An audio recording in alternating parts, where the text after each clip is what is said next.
हा प्रश्न wave optics या चॅप्टरवर सीईटी 2025 ला विचारलाय. Graph shows the variation of fringe width x versus distance of the screen from the plane of the slits capital D in Young's double slit experiment.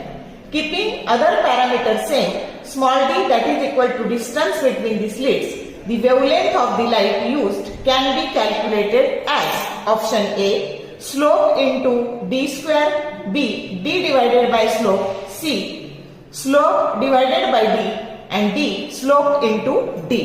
आपल्याला कशाचा आणि कशाचा slope graph दिलेला बघा.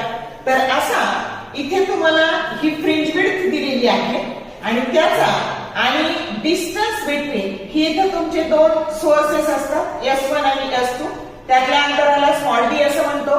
Screen distance आणि source आणि screen यातल्या अंतराला कॅपिटल डी असं म्हणतो. आणि ही फ्रिंज विड्थ आहे distance between two successive bright band or dark band, ज्याला आपण फ्रिंज विड्थ असं म्हणतो.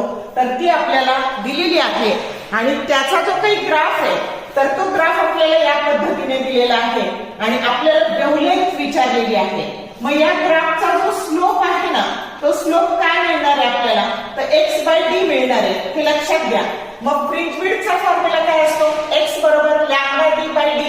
मग आपण स्लोप बरोबर x/d जर आलं तर लॅम्बडाचा फॉर्म्युला काय झाला, lambda that is equal to हे d मल्टिप्लाइड झाले आणि हे d डिवाइड झाले आणि हाच काय आहे तर हा स्लोप आहे.